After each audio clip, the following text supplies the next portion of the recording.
3:30 here in Amsterdam. We are by the gallery wall. There's only another hour and a half left of the actual gallery being up. So it's only right that I'm joined by, so save the best to last. Yeah, that's the kind of idea. Keeping it real here in the Bitcoin gallery wall. I'm joined by MrHansel. How you doing, mate? Hello, buddy. Yeah, good. All good. It's an absolute joy. It's been absolutely fantastic week, hasn't it? And it's been great. Yeah, it's been really, really good. And it's been a fantastic out to meet incredible artists like yourself face to face, talk about Bitcoin art, and then also celebrate Bitcoin art as well. Yeah, well, thank you. Same to you. It's been great to meet you. Yeah, finally. You're not a bad chap. You're like, yeah, fairness. You're right. You think you're for a Bristolian chap. You're not too bad. Certainly say you wouldn't be able to tell from that. So, mate, you've got a few awesome pieces here that we need to talk about. Really, we need to set the record straight, and I think it's some really, really cool. I want to start first of all with the Pepe-related piece that you have that's on display. This one is called. Is it called Kek? It's called Three Colours Kek. Three Colours Kek. Yeah. Okay. So it's called Three Colours Kek. So the triple I Roman numerals for three, because the counterparty asset name can only be 12 characters. So I had to fit it in. And if you look as well, you'll notice the colours has no U.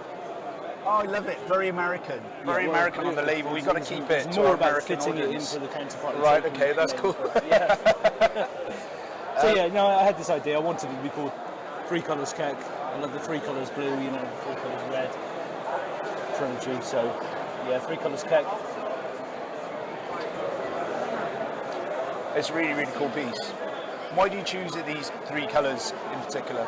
I thought they had the sort of most impact against each other, emphasise each other's boldness. The green, the bright yellow. I would have had it gold if I could. But yellow's the best I could get. And the red. It's just they're very traditional pop art colours. So they're very bold, very striking. And this is a sort of labour of love for me, really. This is this is my first, outside of Pepe, Kek art piece, I'd say. So I wanted to use this word. I love the word Kek. What does Kek mean to you? Well, Kek to me, obviously, Kek's become what Dank was, a couple of years ago to me. It's a funny embodiment of our community. It's just a funny, silly, stupid word that we all say. A bunch of 30, 40-year-old guys are all saying to each other. I love it. It's stupid. It's fun. It is what it is. I really like it, mate, and getting up nice and close as well. Lots of cool textures. It's actually, if you get really close to the piece, you probably won't be able to see this live on Scarce.city, but it's actually raised as well. So there's lots of texture to this piece. Well, it's a collage, so it's made of, each Kek has 4 layers. So you see there's a black layer of card, a red layer of card, another black layer of card, then another green, whatever colour you're looking at, whichever of the Keks. We're looking at the top Kek here. And in fact, there's 5 layers, because then you've got the light and shade layers as well. And again, I was trying to keep it very simple, very poppy. I wanted to have a high gloss on it, so that when you looked at it from different angles, you would see the light reflecting off the edges. And if you get a spotlight pointing down on it, it looks great, because you get like a shadow at the bottom, and all these edges really shine and glow. And it's cool. I love this piece. This is probably my favourite piece of art I've made. Oh, amazing! I really like it too, and Excuse me, I really Mr. like it. Rebel. There's someone wants to make my piece. Thank you. Oh man, we're mid-interview, and Marcus Connor has jumped in, and he's trying to get us out the place. So here we go. Hey, this is what Bitcoin Live, and now Zeetra's joining in now as well. So nothing like that. It's turned into a wrestling match here. Sorry about that. Hello, how you doing? Good. Yeah. Good. Nice to meet you. Mark, I nice to think meet they're you. in an interview here. We're mid-interview. We can start again. It's fine. I love it. This is what the Bitcoin art community is all about. People just keep diving in all the time. There's talent surrounding you constantly. Wanting to get on there. You need a red light. You need a. We do actually. We need an on here. So fantastic. That's good. But that's what this week's been about. It's just been great fun, isn't it? Well, it's just a great bunch of people. We've had we're like a bunch of crypto brothers. Yeah, it's really good. cool. And to pop up in different cities around the world and have the same crowd. It's really great. It's like I think Dennis said, it's an opportunity to get the bands back together. It's just that, it's great to have this. So I was talking to Marcus earlier on saying, isn't this brilliant? Just to pop up in a different city somewhere around the world and have a bunch of ready-made friends there, and you've got a community of people. You're not going to be alone. You've always got something to do, always something to look forward to. We have the art gallery in the day, and then Well, we go go out out for and drinks eat. and have a good Well, laugh. nice early night. That's what you mean, mate, isn't it? And Just like last night. cup of Horlicks and straight to bed. Yeah, so I'm a bit hoarse from last night. Yeah, that Horlicks was pretty strong, mate. It was a strong Horlicks. It was. So that's the keck piece, anyway. That's the three colours keck. That's yeah, the three colours keck. I love it. Three different box canvases, acrylic painting on the back with the collage, on top. So collage is something I'm particularly fond of. I love collage, and I consider my Pepes to be digital collage as Okay. well. So most of my stuff is layered up in some way, but whether it's physical or digital. I love it, and this next piece as well. This, I have to say, is my favourite piece from you so far. And you have been hesitant for me to interview all week, but I wanted to get you on today. And Crypto Graffiti agrees with me on this one because he said so on Twitter last night. But what a fantastic piece this is. I absolutely love it. What is the actual title? Is it? It's 2008. It is 2008 in total. I just wanted to make sure it wasn't It's Mvi. Yeah. Right, No, very- the reason again, reveal all my trade secrets, is counterparty, because you can't use numbers on counterparty. So, and I think it fit really well. It was cool to go Roman numerals. I think it was the three colours keck that gave me the idea to use Roman numerals. But it looks cool. It looks good. It's fitting to the piece. I'm just talking about the name. Yeah. But again, this one took me quite a long time. This is probably the most time I've spent making the piece and trying to work out exactly how the piece was going to go together and cutting up various pieces of dollars and trying to configure them in a way that would look striking and hopefully to other people. I've had a very good amount of feedback on this one from people, and again I was hesitant about putting it out, to be honest, because Why is that then? it's so different. It's not like my usual oeuvre, as they would say. But I'd say I obviously know you from the Pepe community. Yeah. And it's great. And the reason I want to do this interview is also to show this other side, the other side of Hansel. I mean, I've always been an artist, let's say, in inverted commas. I've always been what we would call a creative in the UK. Apparently, I call myself a creative in the States, and they say, don't call yourself a creative. Okay. It's not a term we It like. means something else. Yeah, I think that the sort of admin and that kind of Right. Okay. Yeah. But yeah, so I've always made stuff, I've always created stuff, always drawn, painted, pastels, charcoals, whatever. But the last 6 years have been consumed and everything has been about Pepe and been about frogs. So it is nice to put something different out there and that hasn't got a frog's face on it or Pepe or related to frogs. But my heart is still firmly with Pepe. Yes, but yeah.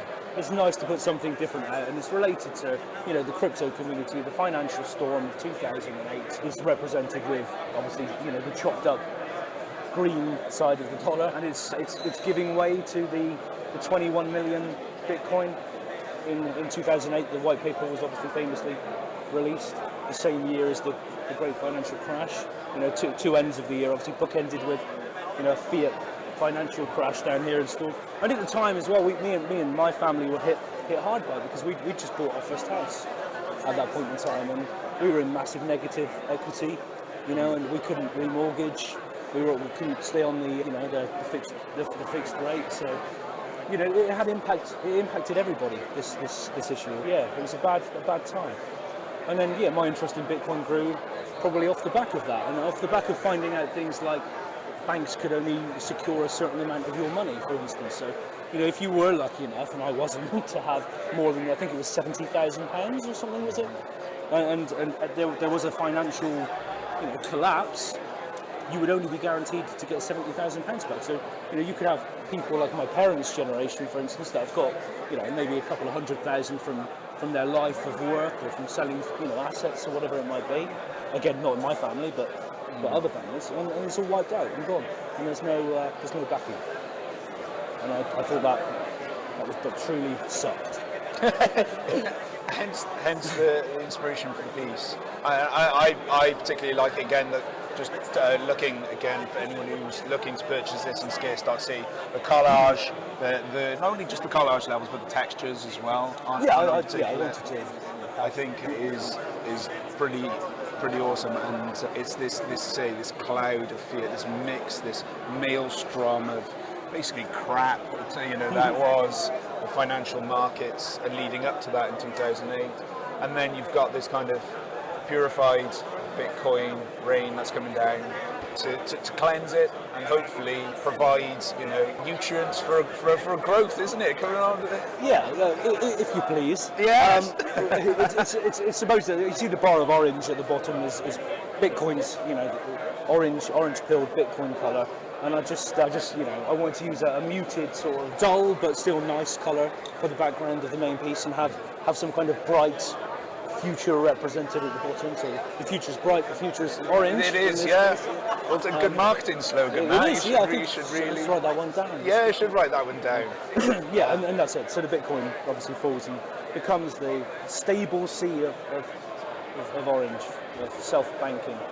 I think it's a really fantastic piece, mate. And when I saw it, I was genuinely, first of all, shocked because MrHansel did that, not in the sense that I didn't think he could do it technically, but because of your Pepes as well. Yeah. But on top of that as well, I was like, wow, this is a truly awesome piece, and I'm really lucky to be here talking to you about it as well. So I really, really appreciate I appreciate you.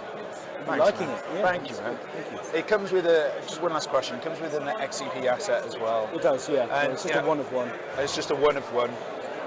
And it will be the image of this, basically. Of this as part of the I asset. haven't associated the image as yet. Right, okay. That was supposed to happen last night, but other things. It was that couple of Horlicks, wasn't it, mate? Yeah, that 4-bed. What do you see as the kind of this question I get all the time, and I've been at the Scarce City desk helping out all week in terms of like physical versus digital art. And obviously here, do you think it's like a hybrid approach like you've done here, whereas you have the digital token and the physical piece of art? Definitely, yeah. That's fully where I'd like to see everything go. I'd like to see. So for most of my rare Pepes, I have a longer term plan to try and create something physical, one physical piece for each of my Pepes, my rare Pepes at least. So I have some, just something physical to represent that asset. And I've done a few already. I did the gold Cult of Keck that sold in New York, and I've created the Keckogs collage, which is very much in the same style as the Three Colours Keck piece. But again, that one's on my wall in my studio, converted garage. And that one's I'm finding I almost brought it to this, but I couldn't quite bring myself to take it down off the wall and bring it, because I've had it for a couple of years now, and it's another pop art piece, and I love it. And I want to have physicals for each of my digitals, put it that way. And again, this is a great way of getting into producing physical work and then having, say, one digital asset. I think you should have something you can put on your wall. Yeah. And I still don't think the screen industry is good enough or big enough at the moment for displaying digital NFTs. You can get the odd screen here and there that looks pretty good, but they're not as widely available as you'd believe. So I created a piece called Keckstone, which is like an origin to Cult of Keck piece. And I've been looking for a good digital screen to put that on, and they're hard to find. So it's nice to have physical art. I'm from a sort of, I've always loved artwork all my life. I've always tried to expose myself to as much art and artists as possible. And I go through different phases of different artists that I'm interested in. And so therefore I always want to have some kind of physical piece, to accompany it. Not everyone feels that way. A lot of people like the digital aspect and not the physical as much. But yeah, I think physical also demonstrates a different facet to you, doesn't it? It shows that you can create things in real life, as it were, rather than manipulating things on a screen or using whatever tools you might use. Now, I think I'm quite well known for only using Microsoft Paint when I create my work. So you get that kind of janky nastiness to it when you zoom in, and you can see that it's not perfect and it's all a bit shoddy. But overall, I'm still a perfectionist and like to get things to have an overall nice aesthetic to them and look good and crisp and nice, from a distance maybe. And I've gone around, countless art galleries and looked at famous pieces of art, famous artworks, that are well known. And when you look at them close up, you see the imperfections, and you see that, it's more about standing back and looking at these things from a distance. But, so I like that. I like to see slight imperfections as well. I know I've gone totally off topic here. No, honestly, no, we could do a whole series on this, Hansel on art, and I agree with you. I think that's what makes art brilliant, it is those imperfections. That's why having something perfect is just not fun, and and also I don't think it connection to the artist as well. Having that piece on the wall, and you know, it might be a brush stroke or a certain piece that's out of place or whatever it is, but that's what makes it unique. That's what makes it great. That's what makes it collectible, and it also means something special to a person. You know, it's that scarcity. It's that uniqueness that people enjoy, and as you say, having that tangible aspect to it as well. Yeah, definitely helps. So I really appreciate that, mate. We're going to wrap up the interview there, but we should do this again. Like, we should just have a chat about more about, just for all those listening that wish to bid on either of Mr. Hansel's pieces. If you go to scarce.city, the auction ends tomorrow, which is Friday. And on top of that, the bidding happens online. Really simple process. Just want to thank you, mate, very much for your time today. Thank you for having me. I think it's great. It really gives you insight into your art and your world as well. Thank you.